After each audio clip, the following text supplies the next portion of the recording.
So YG, either they got to start winning these lanes, you know, by picking up these lane bullies, which are already banned out, again, the Barats and the Uranus, or they went out mid-prio and cover Ling, cover Han straight up. They need a really strong row mid here that can set the tempo. They end up picking up the Cho, which is why I was suggesting maybe Geekay would want to pick up the Cho for them. That would be good, but... Ooh! Adding unique hero. Finally, there's another one. And the Selena. They'll be able to farm mega fast if they're gonna double leash for their Hirara. Brother, Melissa it up. Yeah, Melissa's good. Melissa the gold lane, that's my pick, baby. Yeah, Melissa did pop up already yesterday. And I think for wildcards, if I'm not mistaken, we saw it once in MWI. It was Vamos yesterday. Yesterday, that right? Goat. Yeah. Only the Jawhead will be able to go through, but then you won't even be able to toss her. You're just gonna pop the damage with the unstoppable force, but you'll be knocked out of her dome immediately if you try to get the toss up on the Melissa. Please, Melissa, please. Yeah, with all of this dive, go away would be perfect right now. Unless they decide to play for range and pick up something like the Granger packet with a Piercer, but I would prefer the Melissa. They get the click. Oh, this is such a tough click game though. Yeah, that's a pretty risky choice. Yeah, it's like you're choosing to say, I like this, please make it more difficult for me. I want to show off how good I am. Well, maybe they are that good. You should have known, Mirko. Saying Melissa, they were going to do something else. Once you said it, it was not happening. You know how you do. You know how it works. You said it yourself. That's true. You know what? My bad, YG. Maybe I revealed their cards before that. They went for a different thing. Clint, to follow through to finish out this lineup, it is almost an entirely new lineup from Geekay Esports trying to even the series against YG. Can they do it and send us to a game 3? We'll find out. We've got Gideon and Trex on the cast. Thanks so much. Already here at match point for the Yangon Galacticos, and we've got quite a wild opportunity to see Selena and Jawhead within the same composition. We've seen many victims in ranked games getting absolutely demolished, but how quick they're able to kind of speed up. Wow, they're getting an ultra leash here. Like Xeno didn't need more help. We need this purple buff. That is it. There will be no invades. We will secure it, and we will do something after. But for sure, it's happening. It's crazy. It's a wild style of composition because for Geekay, if things start to go downhill, if they don't develop a lead, if the Yangon Galacticos are the ones who actually maintain at least a 2K lead, I think this game is sort of done for, unless they can put some damage onto Sanji. But in the meantime, I like the fact that Geekay, they don't want to slow down. They're just going to play for that information and really work with the mid-trio to get things moving across the map. Yeah, and they take some really interesting pathing. I almost kind of worry about this Zeno. With such a lead that they had, getting that purple buff immediately, they could have used that to have him just start in his own jungle, but they go for the litho, they go into the mid, hope that there's a possible mess up, and now that quick pace that they wanted to set kind of just evens out in a sense.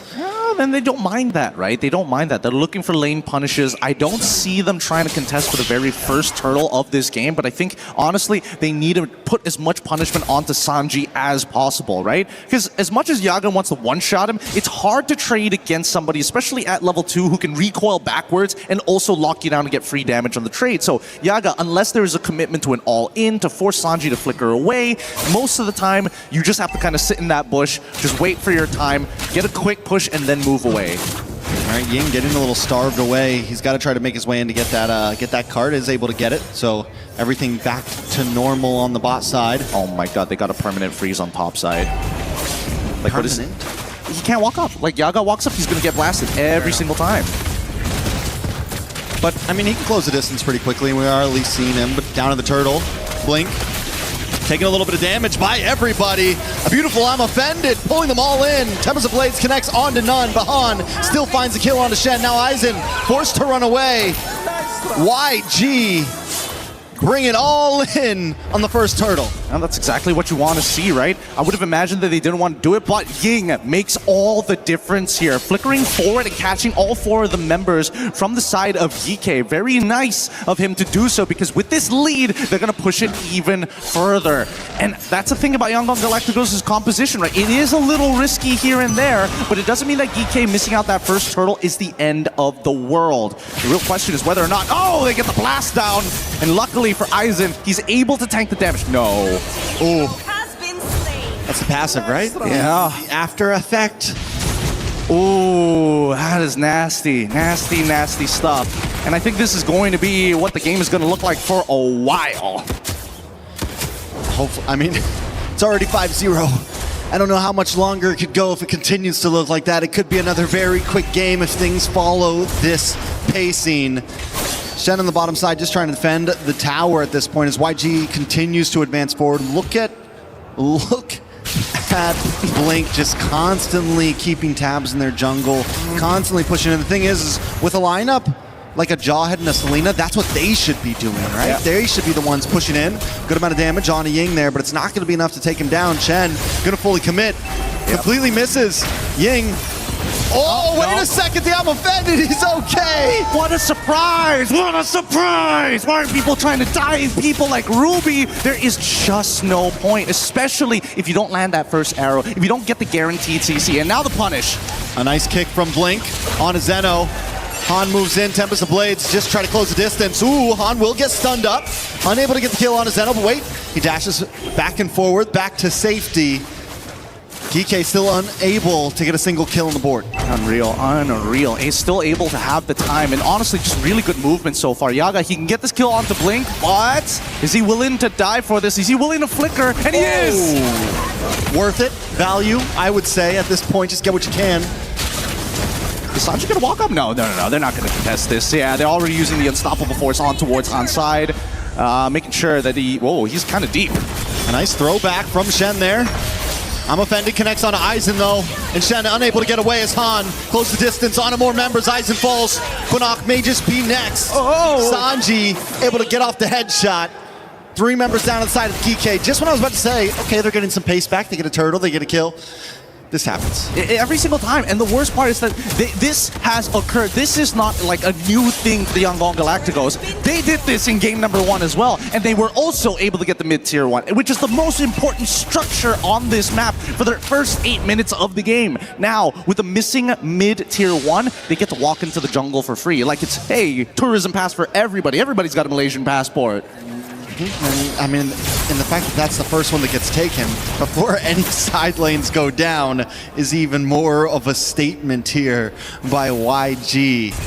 And with the composition that they have, with all of these strong frontliners like the Ruby, with Blink being able to dash through, having that just makes their composition work even more. Now they take out the tier 3 on the top side, and even more movement around where this next and last turtle's gonna come up. Han's gonna take it in front of his face. Aizen just doesn't have enough damage for this. He's 3 levels down, and not to mention that at least for this Ling, Han is having the time of his life, uncontested. And for the majority of the abilities coming up for the side of Geekay, the burst damage is very target locked, so he just has to hold up his Bladed Tempest and dodge it. Yaga can at least try to get a tower for himself, but it doesn't mean much at this point. They have, I mean, at this point, you got to regroup. It's a 3,000 gold lead. There is still plays that could be made, but they definitely need to stick together a bit more. We said it last game. Once they started falling behind, you have a composition that you want to sit around. Everyone needs to kind of work together, get those combos off. They don't have any big range with the marksman. They sacrifice that for the fighter off lanes. Turtle is up now. What can they do about it? Initially, I thought maybe playing for the strong side in this Paquito, because he can hard shove this way, but now it's kind of 50-50, and here we go. Turtle contestation. Shen, look for the engage, gets the ejector. Unable to get the throw onto any though. Turtle does go down, and so does Aizen. Ying now gonna move on. A beautiful flicker in from Yaga. Yaga able to get some nice shots off, but won't be able to get away from here. YG just collecting heads one by one. There was a potential outplay angle for Yaga, but he did not want to lose out on his flicker for the next upcoming fight. And I think at this point, having the Selena is great because now you can watch Yangon Galacticos in first-person view steal away your attempts and still not be able to do anything about it. This is rough. This is really, really rough. And I want to be positive for them, but at the same time, with the composition that they have, like, they don't have a lot of comeback mechanics unless those arrows hit. And even when those arrows hit, there's a pretty good chance, unless it hits Kaiser, unless it hits Sanji, everybody else has a response. Blink can block arrows. Ying, as we've seen 3 times already, has flickered I'm offended to catch multiple members. Like, if Geekay cannot punish that, they should not fight them during the neutral objective. And the Ruby just destroys everything that Geekay wants to bring here. Every little bit of dive. And if they do get past the Ruby, there's still the quick stun from, ooh, nice kick. Does land down onto Aizen. Still the quick stun from Kai's. Still the quick second skill, small stun from Sanji. It's so hard to break through, and even if you're going for those targets, you have Han jumping onto you. So it's a tough match. Even if Geekay was able to kind of even things out here, it's just a hard match to fight. They're living on a prayer. That's the truth of it.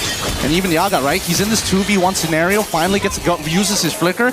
You're up against Ling. He's going to chase you down. Like, there's so many weird decisions happening in this game that has, honestly, I think Game 1 has absolutely crushed that confidence. And after that first turtle, it's just PTSD. It's all happening all over again. Game 1 replaying in their minds. YG going to slowly continue to pick apart this map. Lord will be up in a few seconds. They've taken the tier 2 on the bottom side. They haven't lost this. Oh no, they lost their top tier 3, so little something for Geekay. The arrows, I don't think I've seen a single arrow hit. Some of them have hit. It's just, you know, it hit somebody like Blink. It's hit Ying a couple of times. Both of them just laugh at it. Again, no They want you to come in. Exactly, that's the problem. They're like signaling them, please, this is the airstrip, land the plane here. I'm offended. Onto Aizen. On gets engaged. Yaga is there, gets some nice damage, but Aizen still goes down, unable to connect, and Yaga kicked back, taken out. Sanji will get that kill. They're just sharing him at this point. Geekay unable to do anything in the face of this team right now. I think I figured it out. I think that Geekay haven't realized it's not the fact that they have this huge economic lead on the side of Yangon Galacticos. It's the fact that they're walking up as if there's people behind them, and Yangon is like, wait, we already have full vision. We know you're by yourself. And this keeps on happening. Geekay is trying to fake them out with their positioning, trying to fake them out as if like, yes, I'm a legitimate threat. The truth is, it's already been exposed. The satellite sees everything. So what do Geekay do? I mean, I guess we pointed out they just continue to not do it. A little bit of a 1v1, the anime fight. Han wins once again. Shen, I mean, even Shen unable to really engage. Goes for Blink this time. Doesn't get the toss. A lot of damage on a Blink with Sanji just free hitting from the backside, and I'm offended with the flicker. More damage lands on Aizen. Sanji getting aggressive, dashing in. Shen just trying to zone them away, just trying to defend the base. A Lord is coming soon though, and YG's not done yet. At this point, it's not just living on a prayer, it's putting lipstick on a pear, and now they're looking for a little bit more. It's hot finally to get the shutdown! Finally, Yaga connects. No one was there to help him out. Ying wasn't there to slow him down, and Geekay Esports get another kill on the board. Shen with the toss. Oh my God. But everyone walks in. Nobody able to help out at all. Blink getting low. Sanji able to find Shen.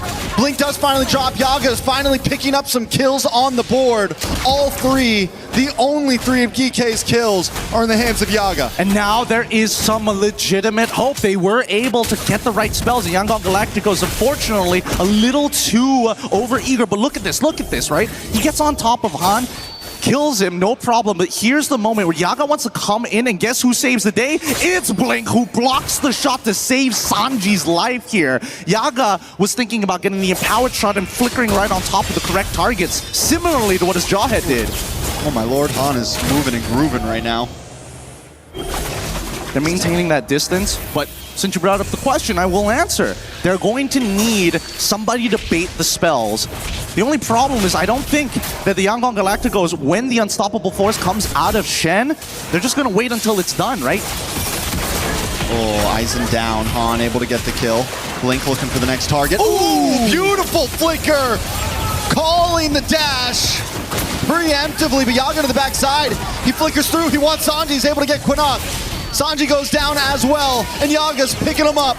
But Kai's finally gets the shutdown, and it's a full team wipe for YG. Pretty good idea, but they could not collapse at the exact same time. There's just too many delays with the help of Ying, covering so much space. He's 3-0-16. This Ruby pick has absolutely demolished their comp as they start knocking on the front door. Geekay, what are you gonna do about this? You need 6 seconds. I don't think there's much Geekay can do.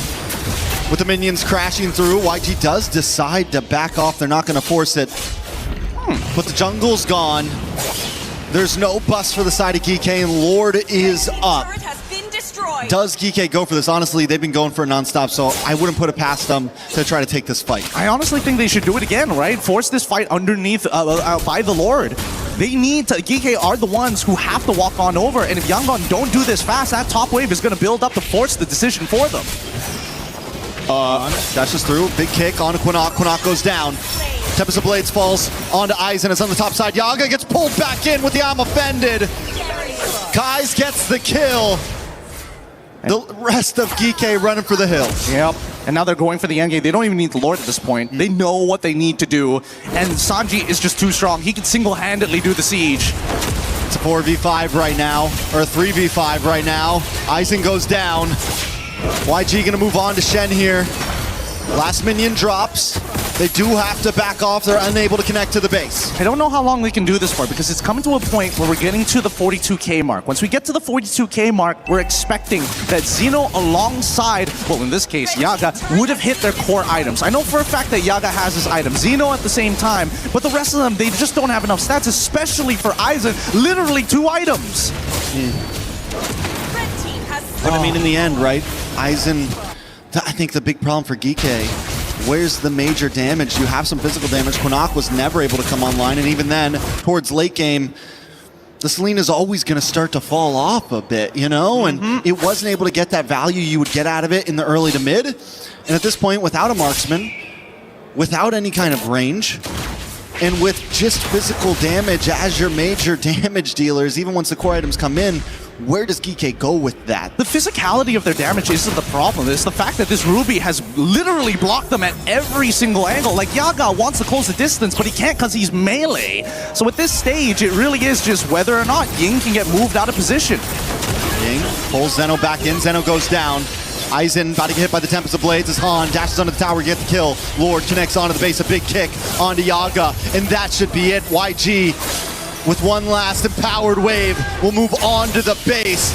They want to make things fast. They want to make things quick. YG take game number 2 and win the series. Oh, the outclass here. The Yangon Galacticos take the game 2-0. They had an incredible answer to the draft so far. And honestly, I think that was the problem. Those first 3 picks was just too honest and no punishing ban on this Ruby. There were just too many problems to think of and they fell for it. I think